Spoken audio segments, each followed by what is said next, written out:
Economy of time.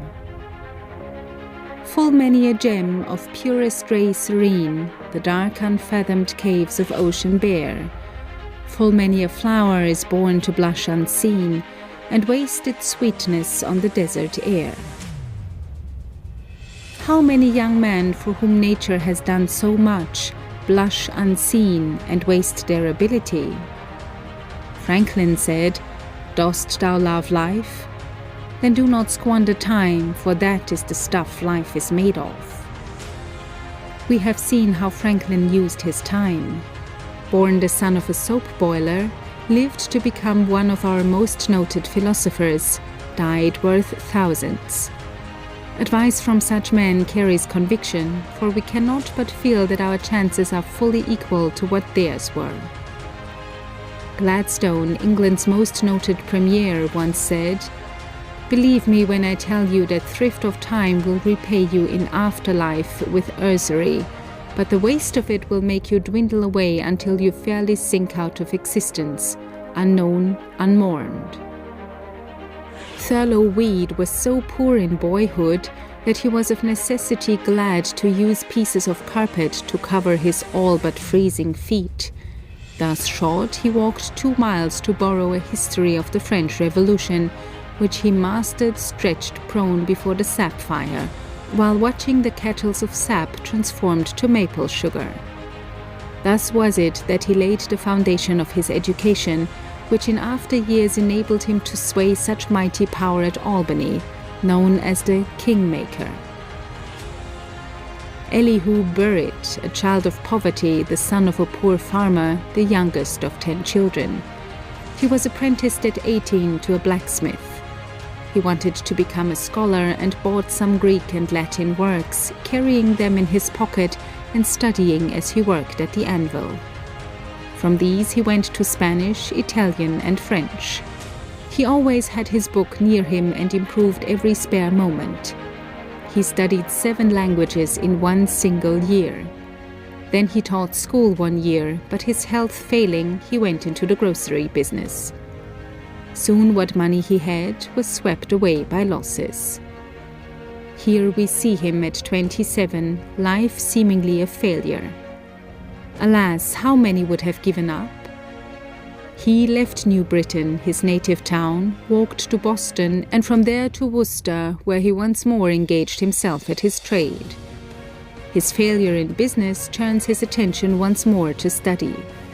He now is convinced as to the proper course to pursue, his aim is fixed, and he now sets himself strenuously about the accomplishment of this purpose. At 30 years of age, he is master of every language of Europe and is turning his attention to those of Asia, such as Hebrew, Syriac, Chaldaic. He is offered by a wealthy gentleman a course in Harvard University, but prefers to work with his hands while he studies. He now begins to lecture, and everybody is eager to hear the learned blacksmith. After a very successful tour, he returns to the anvil. After this, he visits Europe, becomes the warm friend of John Bright and other eminent men, writes books, lectures, edits newspapers, builds a church, and holds meetings himself. He said, "It is not genius that wins, but hard work and a pure life." He chose the best associates only, believing that a boy's companions have much to do with his success in life. At 68, he died, honored by 2 hemispheres.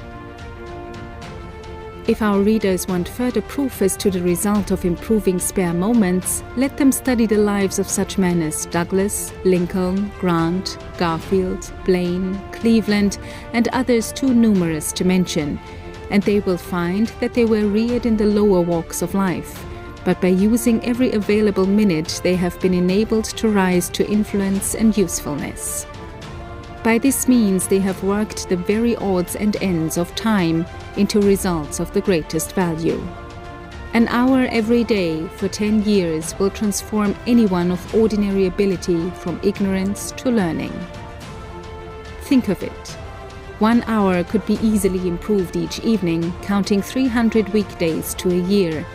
In 10 years you have spent 3,000 golden hours. If directed towards some specific end, think what it would accomplish. Then there are the Sundays devoted to religious knowledge. One of the first things to be learned by him who would succeed is economy of time. Lost wealth can be replaced by industry, lost health by hygiene, but lost time is gone forever. The most frequent excuse one hears is, "I have no time."